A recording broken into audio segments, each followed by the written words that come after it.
अब हम आ गए इंडिया विक्स के चार्ट पर। ओके, सो इंडिया विक्स का चार्ट हमें मोस्टली 1 आवर के टाइम फ्रेम में उसे देखना है, उसे एनालाइज करना है।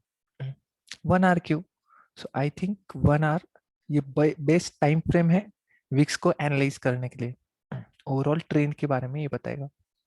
मैंने कल भी कहा था कि विक्स का और IV that is implied volatility का रिलेशन है। कैसे है? तो उसको समझने के लिए हमें सबसे पहले विक्स का मैकेनिज्म समझना पड़ेगा। बट ये विक्स होता क्या है, हम सबसे पहले उसको समझेंगे। तो विक्स है एक फियर इंडिकेटर है। फियर इंडिकेटर, अब फियर को कैसे कैलकुलेट करेंगे?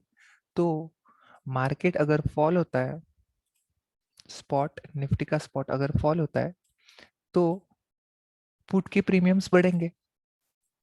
ऑफ कोर्स, जैसे स्पॉट ऊपर जाता है वैसे कॉल्स के प्रीमियम बढ़ते हैं, वैसे स्पॉट नीचे जाने पर पुट के प्रीमियम्स बढ़ेंगे। लेकिन जब स्पॉट गिरता है, इंडाइसेस गिरती है, Nifty, bank Nifty, Nifty IT, overall market जब गिरता है तब पुट के प्रीमियम के साथ और एक चीज बढ़ती है। वो क्या है? तो वही आज हम पढ़ने वाले हैं। वो कहलाता है India VIX. Okay, India VIX बढ़ता है। अब जब कोविड का पैंडमिक, अभी हम सफर कर रहे हैं, नो इशू, लेकिन जब नया नया कोविड का जो न्यूज आया था, उसके जो हमने चाइना के न्यूज रूमर्स जितने भी इश्यूज थे जब हम देख रहे थे, तब इंडियन स्टॉक मार्केट के साथ साथ ग्लोबल स्टॉक मार्केट भी गिर रहा था। तो ग्लोबल स्टॉक मार्केट की बात हम बाद में करेंगे, अभी तो इंडियन स्टॉक मार्केट की बात करते हैं। तो इंडियन स्टॉक मार्केट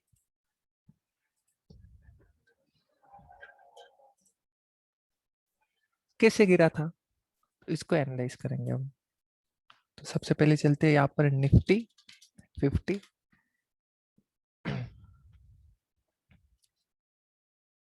और सिलेक्ट करते हैं निफ्टी 50 को। ओके, ओके, मैंने यहाँ पर कौन सी कैंडल सिलेक्ट की है? Day candle. और डे कैंडल में मुझे ऐसे पता चल रहा है कि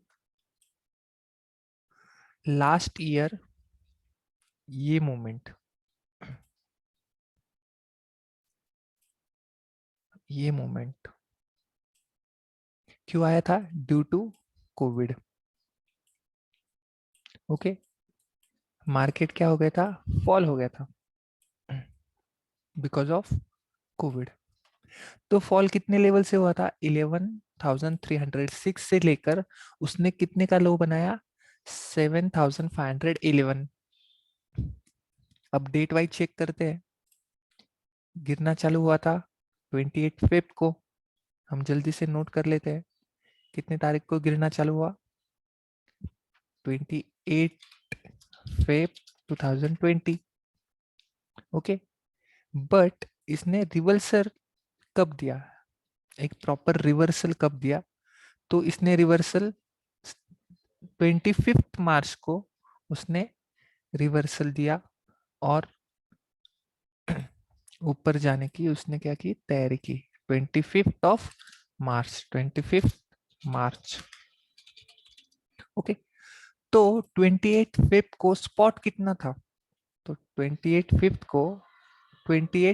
को स्पॉट था 11,300। हम जल्दी से नोट डाउन कर लेते हैं 11,300।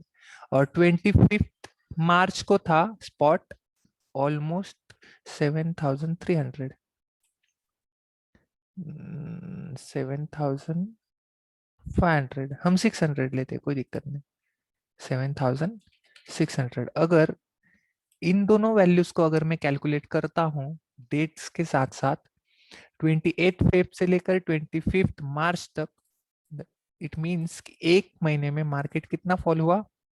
11,300 माइनस 7,600।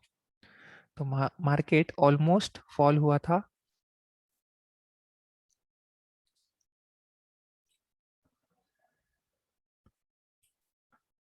3,700 पॉइंट्स।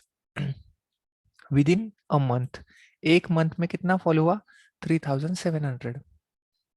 अब ये जो 3700 है, मतलब 7600 से लेकर उसी रेंज को आने के लिए, रेंज कौन सी थी? 11300, ये लेवल।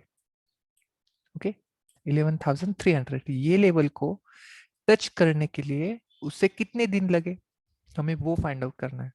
फॉल होने को, 3700 पॉइंट्स फॉल होने के लिए उसने ऑलमोस्ट एक मंथ का टाइम लिया। ओके, 11300 टू 7600, बट अगेन 7600 के लेवल के बाद रिवर्सल, जब ऊपर की ओर अच्छा उसने बढ़ना शुरू किया, तब उसको 11300 लेवल को टच करने के लिए कितना टाइम लगा, हमें वो देखना है अब। ओके, तो अब हम जाएंगे यहाँ पर, कौन सी तारीख है? 25 मार्च को था 7600, हम ऑलमोस्ट लेते हैं 7600, और उसने ये लेवल को टच करने के लिए टाइम लिया है 28 जुलाई 2020, 28 जुलाई 2020। ओके, हम यहाँ पर मान लेते हैं 200 ही पहुंचा, वो कोई दिक्कत नहीं। तो moral of the story is कि फॉल होने के लिए, 3700 पॉइंट्स फॉल होने के लिए स्पॉट ने कितना टाइम लिया? Only 1 month. बट उसी लेवल को फिर से टच करने के लिए उसने कितना टाइम लिया? जुलाई मंथ, मतलब 25 मार्च से लेकर उसने जुलाई मंथ तक, ऑलमोस्ट अप्रैल, मई, जून और जुलाई, कितने मंथ्स लगाए? 4 मंथ्स लगाए। तो moral of the story is कि जब मार्केट स्पॉट नीचे जाता है, ओके, स्पॉट नीचे जाता है, तब क्या होता है? पुट के प्रीमियम बढ़ते हैं, लेकिन पुट के प्रीमियम बढ़ते भी है, पर जब रिवर्सल आता है तो रिवर्सल आने के लिए मार्केट को ज्यादा टाइम लगता है, और उस टाइम कॉल में बाइंग करने के बाद भी हमें एक फियर होता है कि मार्केट यहाँ से ड्रॉप हो सकती है। हमारे माइंड में फियर होता ही है। अगर हम 3700 पॉइंट्स नीचे चले जाने के बाद हमें रियलाइज होता है कि अगर हर एक लेवल को रिस्पेक्ट करने के बाद ये कहीं नीचे ना चला जाए, ये हमारे माइंड में क्या होता है? फियर होता है। कितने लोग रिलेट कर पा रहे हैं मेरे बात से?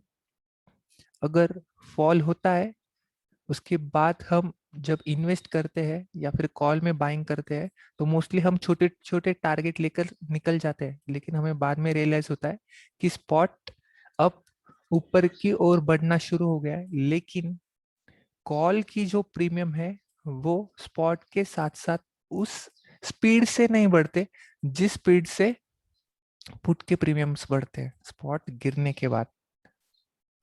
आई होप मेरी बात को आप रिलेट कर पा रहे होंगे। ओके, तो क्या फैक्टर होता है जिससे स्पॉट नीचे आने की वजह से पुट के प्रीमियम बढ़ जाते हैं, और मार्केट जब कंसोलिडेशन मोड में चला जाता है और उसके बाद धीरे धीरे ऊपर बढ़ना शुरू होता है, तब कॉल के प्रीमियम उस तरह नहीं बढ़ पाते जिस तरह से स्पॉट नीचे जाने के बाद पुट के प्रीमियम बढ़ते हैं।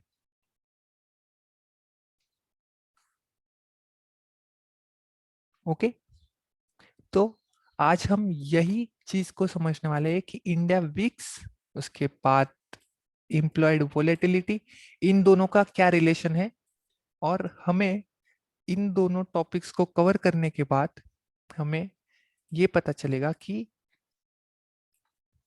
बाइंग और सेलिंग में कहाँ पर अपॉर्चुनिटी बन सकती है।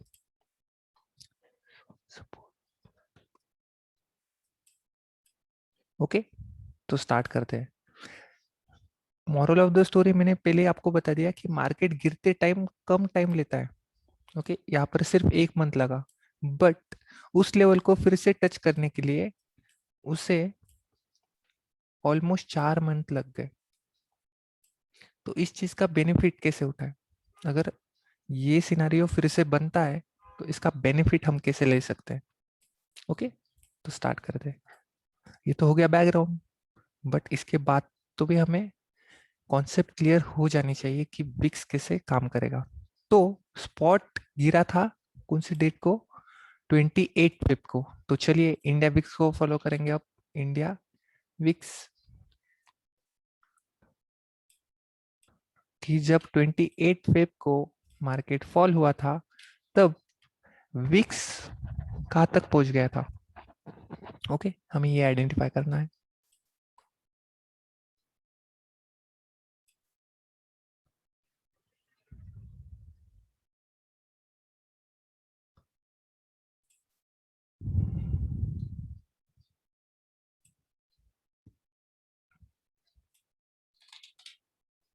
इंडिया विक्स डेट थी 28 ऑफ फेब।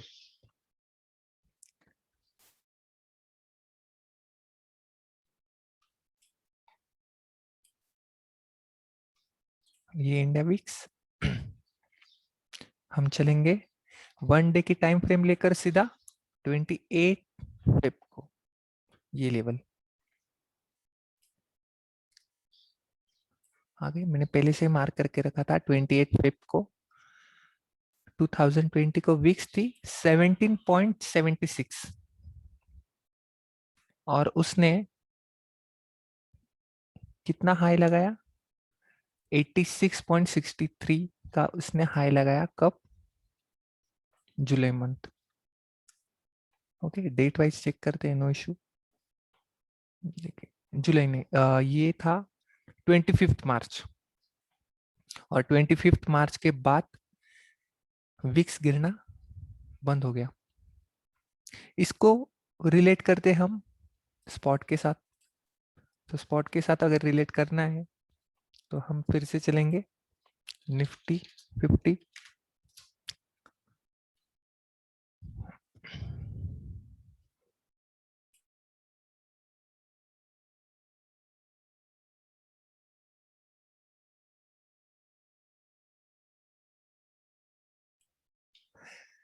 तो 28 फेब से लेकर 25 मार्च कहाँ पर है? यहाँ पर देखिए, यहाँ पर मतलब 25 मार्च तक 3700 पॉइंट्स स्पॉट नीचे चला गया था।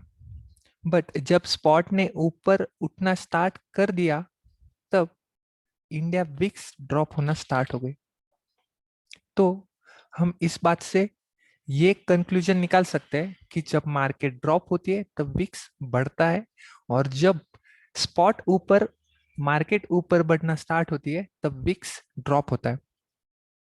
ओके, तो अगर आपको देखना है कि स्पॉट अगर नीचे जाता है या फिर स्पॉट ऊपर जाता है, कौन से टाइम फ्रेम को आपको फॉलो करना है, तो आप बेस्ट वे 1 आवर के टाइम फ्रेम को यूज कर सकते हो। जो 15 मिनट्स है, हम इसको चेंज कर देते हैं 1 आवर की टाइम फ्रेम, और यहाँ पर इसको एनालाइज करेंगे विक्स के लिए। Right click, reset chart. Okay, तो अब हम यहाँ पे आ गए। तो देखिए रिसेंट हाई विक्स का जो है ऑलमोस्ट 16 का है। रिसेंट हाई कौन सी डेट? 28 जुलाई। फिर से हम चेक करेंगे कि स्पॉट 28 जुलाई को कहा था निफ्टी 50। ठीक है, हमें ये जो रिलेशन है निफ्टी, स्पॉट, विक्स और आईवी का, इसको आराम से समझना है। कोई ज्यादा इसमें कंफ्यूजन नहीं। एक बार समझने के बाद आपके डाउट्स पूरा क्लियर हो जाएंगे। तो चलते हैं अगेन, निफ्टी को भी हम कर देते हैं 1 आवर के टाइम फ्रेम में, और देखते हैं 28 को क्या हुआ था। तो 28 जुलाई यहाँ है, ये जोन। जैसे जैसे स्पॉट नीचे जा रहा था वैसे वैसे विक्स बढ़ रहा था। तो अब हमें क्लियर कंफ्यूजन कुछ नहीं। स्पॉट नीचे जाने पर विक्स ऊपर जाता है और स्पॉट नीचे जाने पर विक्स वैसे रिएक्ट करेगा। सिंपल। अगेन फिर से लर्न कर लेते हैं। स्पॉट नीचे, विक्स ऊपर, और विक्स ऊपर तो स्पॉट नीचे। अब जो बड़े प्लेयर्स है, F I I, D I आई, उनके इंप्रेशंस को हमें कैसे आइडेंटिफाई करना है? तो इसके लिए चलते हैं जल्दी से चार्ट्स पर, लॉगिन करते हैं, ब्रोकर लॉगिन, चार्ट्स की ओर चलते हैं। क्यों? क्योंकि हमें चाहिए अब ऑप्शन चेन, और ऑप्शन चेन को समझने के लिए हमें स्ट्राइक्स, उसके प्रीमियम, ऑप्शन ग्रीक्स, उसके साथ साथ हमें implied volatility, open interest, change in open interest, अब ये जो कॉन्सेप्ट है उसको विक्स के साथ रिलेट करना है। तो कैसे करेंगे? आराम से।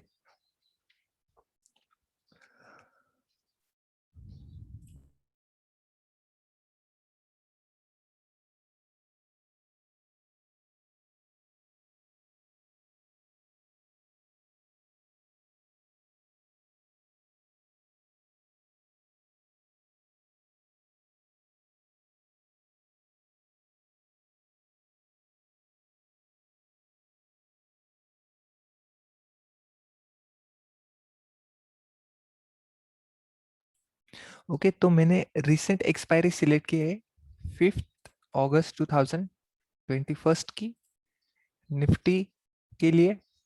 सबको पता है कि जो स्पॉट है अभी 15,763 है निफ्टी के लिए।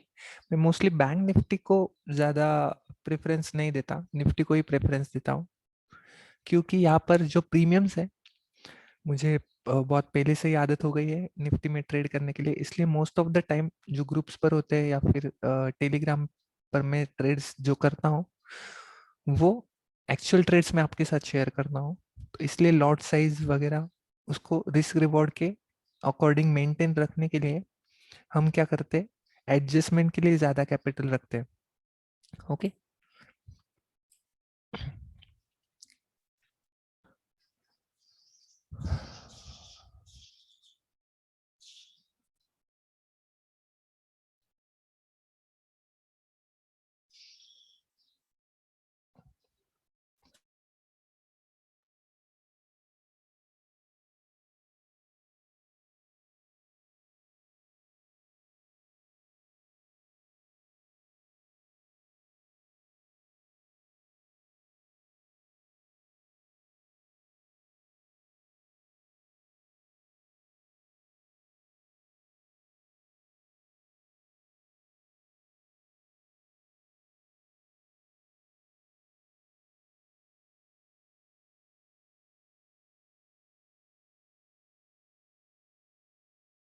ओके, ये तो हो गई ऑप्शन चेन ओपन। अब ऑप्शन चेन ओपन होने के बाद हमें कौन से पॉइंट्स को ज्यादा ध्यान देना है? हम बाइंग और सेलिंग की बात नहीं कर रहे, हम सिर्फ कॉन्सेप्ट ऑप्शन चेन रीडिंग को समझेंगे आईवी और विक्स के साथ।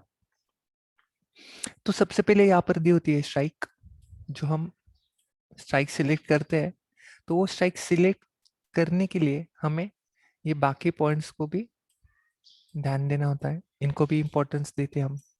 कौन से पॉइंट्स होते हैं? तो सबसे पहले प्राइस। अब स्ट्राइक के जो प्राइजेस होते हैं, तो वो प्राइजेस जो है कौन डिसाइड करता है? तो ये डिसाइड करता है आईवी, जिसे हम कहते हैं इम्प्लाइड वोलेटिलिटी। अब आप बोलोगे कि विक्स तो पता चल गया कि स्पॉट गिरता है तो विक्स बढ़ता है, और स्पॉट बढ़ता है तो विक्स गिरता है, ये तो हमने समझ लिया। लेकिन ये आईवी क्या होता है, ये समझने के लिए हमें ये स्ट्राइक लेते हैं 15,750। ये अभी जो है स्पॉट के साथ साथ एट द मनी में हमें शो हो रही है। तो 15,750 के कॉल का प्रीमियम अभी है almost 87 rupees and 35 rupees. Okay, अगर मैं इसे पर लॉट में करता हूँ प्राइजेस में, तो मुझे एक लॉट मिलेगा 4600, 4368 call side and put side मिलेगा 3700। बट अगर हम 15700 की स्ट्राइक के कॉल को अगर बाय कर लेते हैं तो हमें प्रॉफिट कब होगा? जब ये स्पॉट ऊपर जाने के लिए रेडी होगा या फिर ऊपर जाएगा, उसमें बायर्स आएंगे ये स्ट्राइक में। एक्चुअल स्टॉक जो है निफ्टी 50 के, उसमें अगर बुलिश रैली आती है तब जाके स्पॉट आगे बढ़ेगा, और स्पॉट आगे बढ़ने की वजह से डेरिवेटिव मार्केट में निफ्टी के ऑप्शंस में जो 15750 की जो स्ट्राइक है उसके प्रीमियम बढ़ेंगे। बट ये प्रीमियम कितना बढ़ेगा हमें वो भी समझना चाहिए। तो प्रीमियम कितना बढ़ेगा इसके लिए हमें सबसे इंपॉर्टेंट होता है ये डेल्टा। तो 15750 स्ट्राइक का डेल्टा कितना है? 0.53। अगर मैं 4000 में ये स्ट्राइक बाय कर लेता हूं तो 15750 स्ट्राइक का डेल्टा 0.53 है, और निफ्टी अगर 100 पॉइंट बढ़ता है तो 15750 स्ट्राइक का प्रीमियम कितना बढ़ेगा? तो इससे कैलकुलेट करने के लिए हम चलेंगे कैलकुलेटर में। स्पॉट अगर 50 पॉइंट्स बढ़ता है, ओके, स्पॉट अगर 50 पॉइंट्स बढ़ता है तो 15750 स्ट्राइक का डेल्टा 0.53 होने की वजह से वो कितना बढ़ेगा? Only 26 rupees. सबसे पहले मैंने आपको ये एक्सप्लेन कर दिया कि निफ्टी 50 पॉइंट्स ऊपर जाती है तो 15750 स्ट्राइक का डेल्टा 0.53 होने की वजह से इसका जो प्रीमियम है 87 रुपीज, वो कितना पॉइंट्स बढ़ जाएगा? Almost 26 rupees. सो प्रीमियम है उसका एक्चुअल 87, 26 प्लस 87, सो उसका प्रीमियम हो जाएगा 113 रुपीज। Okay, 130 rupees. तो इसको हम कर देते इंटू 50।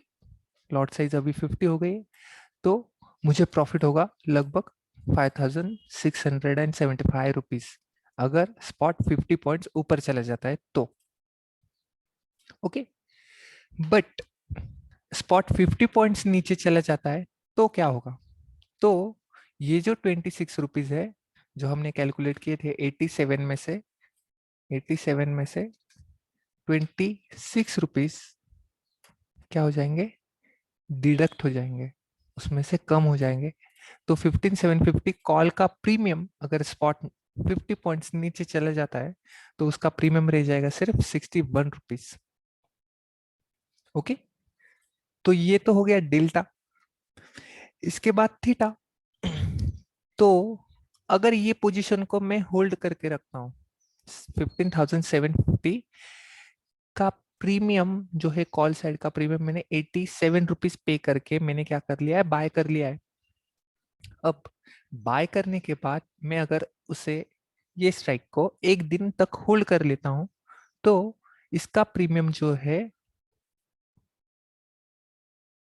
87 रुपीज, वो नेक्स्ट डे मार्केट अगर इसी जगह रहती है तो कितने रुपीज ड्रॉप हो जाएगा? 7 रुपए ड्रॉप हो जाएगा। ओके, मार्केट अगर ये स्पॉट को ही रहती है, ओके, जिस दिन मैंने बाय किया था 87 रुपीज एंड 35 पैसे, एक दिन के लिए ऑप्शन बायर को इतना थीटा पे करना पड़ेगा। थीटा मीन्स जितना टाइम उसमें से डिडक्ट होगा उतना टाइम हमें क्या करना पड़ेगा? टाइम की जो वैल्यू है वो वैल्यू पे करनी पड़ेगी। ओके, सो प्रीमियम था 87 रुपीज, और हम अभी ये सोचते हैं कि 87 रुपीज में हमने बाय किया, स्पॉट तो 50 पॉइंट्स नीचे चला गया दूसरे दिन तो प्रीमियम हो जाएगा 61 रुपीज, उसमें से भी ये 7 रुपीज डिडक्ट होंगे तो प्रीमियम रह जाएगा सिर्फ कितना? 54 रुपीज। ओके, हम बात कर रहे थे कि 87 रुपीज इसका प्रीमियम था स्पॉट नीचे जाने की वजह से, उसमें 26 रुपीज का डेल्टा माइनस हो जाएगा क्योंकि स्पॉट नीचे चला गया है, कॉल का प्रीमियम ड्रॉप हो जाएगा, 61 रुपीज का प्रीमियम अब रह गया है। लेकिन उस स्ट्राइक को मैंने उस दिन क्या किया, होल्ड करके रखा। तो 61 रुपीज नेक्स्ट डे ओपन ही कितने रुपीज का होगा, 54 को, क्योंकि उस स्ट्राइक का थीटा कितना है, 7। मतलब ये जो 7 रुपीज जो है वो टाइम की वैल्यू है। एक दिन के लिए ऑप्शन बायर उस स्ट्राइक को होल्ड कर लेता है तो उसका हमें पेमेंट करना पड़ेगा, और वो पेमेंट ही टाइम की वैल्यू है, और वो टाइम की वैल्यू ही थीटा करके पे चली जाएगी। सिंपल। तो मैंने दो चीज आपको बता दिया कि डेल्टा क्या होता है, डेल्टा स्पॉट के साथ साथ चेंज होगा, और थीटा जो है वो होता है टाइम, जो स्पॉट के साथ साथ चेंज होने के बाद भी ऑप्शन बायर से उतना चार्ज करेगा। सिंपल। ओके, अब हमें समझना है ये O I. O I means होता है ओपन इंटरेस्ट, बट ये जो ओपन इंटरेस्ट है, ये ओपन इंटरेस्ट हमें समझना है कैसे। ओपन इंटरेस्ट को हमें सिर्फ एक ही बात याद रखनी है कि ओपन इंटरेस्ट मीन्स जिस स्ट्राइक पर बायर्स प्लस कौन है, सेलर्स। तो आप बोलोगे कि हर स्ट्राइक में बायर और सेलर होता है, तो ऑफ कोर्स हर स्ट्राइक में बायर्स और सेलर्स होने की वजह से ही इसमें ओपन इंटरेस्ट शो होता है। ठीक है, ये देखिए, ये 26 लाख है 15,800 की स्ट्राइक पर, 15,750 की स्ट्राइक पर 8.1, 15,800 की स्ट्राइक पर कॉल साइड 41.2। ये क्या है, ओपन इंटरेस्ट है, मतलब यहाँ पर बायर्स और सेलर्स है। बट मोस्ट ऑफ द लोग ये बोलते हैं कि ये ऑप्शन सेलर्स है, 41.2 लैक्स, 43.1 लैक्स, 31.8 लैक्स। ये ऐसा क्यों बोलते हैं कि यहाँ पर मोस्ट ऑफ द सेलर्स ही है? तो उसके दो रीजन है। पहला रीजन, हमने अभी देखा कि अगर एक स्ट्राइक को हम होल्ड कर लेते हैं तो उस स्ट्राइक में से कुछ तो भी अमाउंट कम होगा, जो अमाउंट होगा थीटा का, मीन्स टाइम वैल्यू। तो बायर्स, ऑप्शन बायर्स जो है वो अगर फ्राइडे को मार्केट बंद होती है तो सैटरडे संडे मार्केट बंद होने की वजह से उस स्ट्राइक को होल्ड करके नहीं रखेंगे। क्यों? क्योंकि उनको पता है कि स्पॉट अगर ऊपर भी जाता है बट हमें उस स्ट्राइक का जो थीटा है वो थीटा तो पे करना पड़ेगा। ओके, तो थीटा अगर पे करना ही है तो हम सैटरडे संडे के लिए उसे होल्ड क्यों करें? तो फ्राइडे के दिन हमें ये पता चलता है कि ओपन पोजीशन जो है वो सिर्फ एक ही पर्सन ले सकता है, वो होता है ऑप्शन सेलर। ओके, तो ये तो हो गया पॉइंट नंबर 1 कि मोस्ट ऑफ द टाइम हर एक स्ट्राइक में जो नंबर होता है ओपन इंटरेस्ट का, तो उसमें सेलर्स की मेजोरिटी ज्यादा होती है, क्योंकि उसे ऑप्शन सेलिंग करके इसे थीटा का भी बेनिफिट उठाना है। ऑप्शन बायर जो 7 रुपीज पे करने वाले हैं एक दिन के लिए, तो ये एक दिन के 7 रुपए थीटा के किसके पास जाएंगे, ऑप्शन सेलर के पास। तो इसलिए फ्राइडे ट्रेडिंग सेशन होने के बाद अगर आप ऑप्शन चेन देखते हो तो इसमें अगर आपको दिखाई देता है ओपन इंटरेस्ट, तो ये ओपन इंटरेस्ट में मेजोरिटी लोग जो है वो होते हैं जिन्होंने एक से ज्यादा लेग्स बनाए हैं या फिर हेजिंग की है, हेजिंग के पर्पज से बाइंग किए हैं, और ऑप्शन सेलर्स होते हैं। तो यहाँ पर ऑप्शन सेलर्स के साथ साथ सेलर्स ने ही उनकी पोजीशन को हेज करने के लिए जो ओटीएम में आउट ऑफ द मनी में जो बाइंग की होती है वो होती है हेजिंग पर्पस की। ओके, तो ओपन इंटरेस्ट कहलाता है कि यहाँ पर ये स्ट्राइक पर buyers as well as sellers है। बट हमें ये भी बात सब लोगों ने कहते हुए सुना होगा कि हमें चेंज इन ओपन इंटरेस्ट पर भी ध्यान देना है। यहाँ पर चेंज इन ओपन इंटरेस्ट पर भी ध्यान देना है। ओके, ओ आई चेंज हम जिसे बोलते हैं, और दूसरा होता है O I change in percentile, percent wise कितना चेंज हुआ है।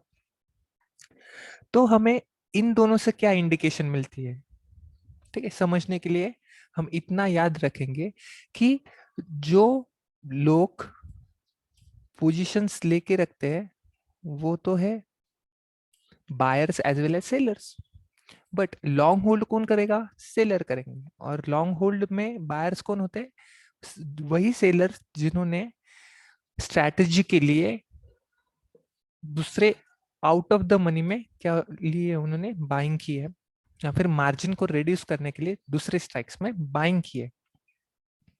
Okay, but O I change को कैसे आइडेंटिफाई करेंगे, तो ये जो बायर्स और सेलर्स एक दिन की एक्टिविटी में क्या क्या एक्टिविटीज करते हैं, इंट्राडे में एक दिन की एक्टिविटी में क्या क्या एक्टिविटी करते हैं, नेट पोजीशन कहाँ से शिफ्ट कर रहे हैं, कौन सी स्ट्राइक में वो एंट्री ले रहे हैं, कौन से स्ट्राइक से वो एग्जिट ले रहे हैं, तो वो स्ट्राइक्स की जो इंप्रेशन है वो हमें ये O I change, O I percent में दिखेंगे। ओके, तो अब हमें यहाँ से पता चल रहा है कि ये जो 41.2 लैक्स जो ओपन इंटरेस्ट अभी जो बना है, तो इसमें कितने नए कॉन्ट्रैक्ट्स ऐड हुए हैं, 11 लाख एंड 9 पॉइंट्स, मतलब लगभग 12 लाख नए कॉन्ट्रैक्ट ऐड हुए हैं ओ आई चेंज, और ये जो चेंज है ये पॉजिटिव चेंज हुआ है। ओके, ऑलमोस्ट 40% नए बायर्स प्लस सेलर्स ऐड हुए हैं इस स्ट्राइक पर।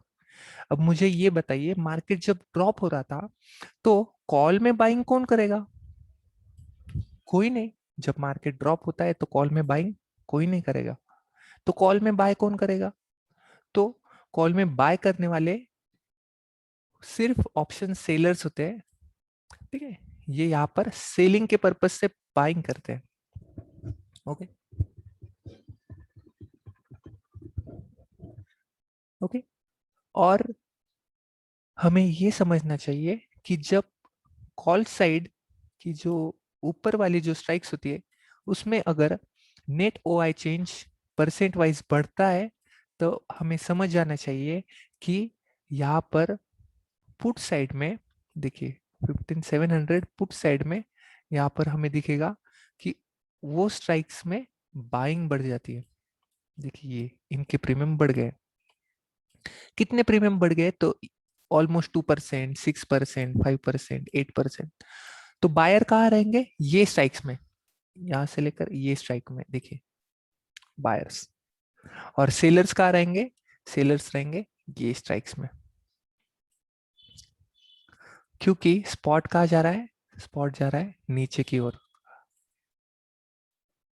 ओके, तो ओ आई को हमने समझा कि एक दिन से ज्यादा जो लोग बाय एंड सेल होल्ड करके रखते हैं तो वो हमें दिखेगा ओ आई चेंज में, ठीक है, टिल द एक्सपायरी। और डेली जो एक्टिविटी ये जो बायर एंड सेलर्स कर रहे हैं स्ट्राइक्स में, तो ये हमें कहा ओ आई चेंज में दिखेगा, जिसे हम चेंज इन ओ आई कहते हैं। हमें परसेंट वाइज भी हमें देखना है, ये ओ आई चेंज था परसेंट वाइज, मुझे ये बताना था O I open interest expiry wise, और ये है O I change day wise, और ये है O I change percent wise. Okay, तो हमने क्या क्या देखा, हम फिर से रिवाइज कर लेते हैं। हमने देखा था कि थीटा मतलब वो स्ट्राइक को अगर हम होल्ड करते हैं तो हमें कितने पैसे उस स्ट्राइक के प्रीमियम से देने पड़ेंगे। तो हमने देखा था यहाँ से 7 रुपए का नुकसान हो रहा है हमें, अगर हम एक दिन के लिए इसे होल्ड करके रखते हैं तो हर दिन के लिए 7 रुपए का नुकसान होगा। डेल्टा जो है 0.53 है, मतलब मार्केट अगर 50 पॉइंट्स बढ़ता है तो ये बढ़ेगा 26 रुपीज, हमने कैलकुलेट किया था। 0.53 इंटू चेंज इन स्पॉट था 50, सो हमने कैलकुलेट किया 50 इंटू 0.53, तो वैल्यू आ गई 26, हमने इसमें ऐड कर दिया क्योंकि स्पॉट ऊपर चला गया, 87 रुपीज का प्रीमियम हो गया 116। तो 26 को हम ऐड कर देंगे, 87 प्लस 26 को हम ऐड कर देंगे, तो ये प्रीमियम बढ़ जाएगा। लेकिन स्पॉट अगर नीचे चला जाता है तो उसके साथ साथ हमने एक दिन होल्ड भी किया था तो इसका प्रीमियम हो जाएगा 61 रुपीज, प्लस हमने एक दिन होल्ड किया था तो इसके 7 रुपए देने पड़ेंगे, तो 61 माइनस 7 कितने होते हैं, ऑलमोस्ट 54 रुपीज। तो हमारा प्रीमियम हो जाएगा 54 रुपीज, बाइंग की थी हमने 87 में, प्राइस हो गई 54 रुपीज, सो ऑलमोस्ट 33 रुपीज का हमें लॉस उठाना पड़ेगा। मतलब 1650 रुपए का हमें 1650 रुपीज का लॉस हमें बियर करना पड़ेगा। ओके, उसके साथ साथ हमें ये चीज नोटिस करनी है कि हर एक स्ट्राइक का डेल्टा अगर हम चेक करते हैं तो कॉल साइड का जो डेल्टा है, अगर आप नोटिस करोगे इसको तो आपको दिखेगा कि कॉल का हर स्ट्राइक का डेल्टा क्या होता है, पॉजिटिव होता है, और पुट साइड का जो डेल्टा है हर एक स्ट्राइक का, तो आप यहाँ पर नोटिस कर सकते हो ये होता है निगेटिव में। ओके, पुट साइड का डेल्टा, ये मैंने थीटा बता दिया गलती से, ये डेल्टा सॉरी ये, तो हम बात कर रहे थे कॉल का हर स्ट्राइक का डेल्टा जो होता है वो होता है पॉजिटिव, और पुट साइड का जो डेल्टा होता है वो होता है निगेटिव। ओके, सो फ्रेंड्स ये था पार्ट 1। पार्ट 2 जो है वो वेबिनार हम रिसेंट ही रखेंगे, और पार्ट 2 की जो डिटेल्स है हम टेलीग्राम चैनल में शेयर कर देंगे। So this is all for today. If you have any queries, let us know on WhatsApp. Let us know on Instagram. Please, there is no facility to convey your question on our WhatsApp group. So आप Instagram पर जाइए और Instagram पर हमें message कर दीजिए, हम उसको क्या करेंगे, जल्दी से जल्दी आपको क्वेश्चंस के सॉल्व करने का ट्राई करेंगे। ओके, सो ये तो सिर्फ पार्ट 1 था। यहाँ पर हमने ये देखा कि theta, delta, OI change in OI in percentile, open interest, prices, strike, but मैंने सबसे इंपॉर्टेंट जो पॉइंट है आईवी, तो ये आईवी और विक्स का जो रिलेशन है उसे मैं एक्सप्लेन करूंगा पार्ट 2 में। ये वीडियो जल्दी से यूट्यूब पर अपलोड हो जाएगी। अगर आपको स्टिल भी कोई डाउट है, कोई कंफ्यूजन है, आप हमारे इंस्टाग्राम चैनल पे जाकर हमें क्या कर सकते हो, कन्वे कर सकते हो। Okay, so this is all for today. हम जल्दी से मिलते हैं। सेकेंड वेबिनार जो होगा पार्ट 2, हम वहां पर सिर्फ बात करेंगे आईवी के और विक्स के बारे में। क्यों? क्योंकि अगर आपको आईवी को समझना है तो आईवी के ये जितने भी रिलेटिव्स है पहले उनको समझना पड़ेगा। अगर मैं डायरेक्टली आईवी के बारे में बात करूंगा तो ये चीज के जो बेसिक डाउट्स है वो आपके क्लियर न होने की वजह से इसमें आपको बहुत कंफ्यूजन रहेगी। Okay, so this is all for today. Thank you.